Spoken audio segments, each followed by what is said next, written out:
Examining the teeth of a 144-pound jaguar can be a little intimidating.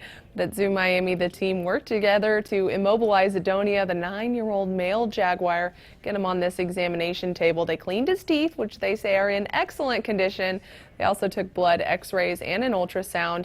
The zoo is still waiting for the results on some of those tests. Jaguars are considered near threatened in the wild by the International Union for the Conservation of Nature. Katie Johnston for CBSMiami.com.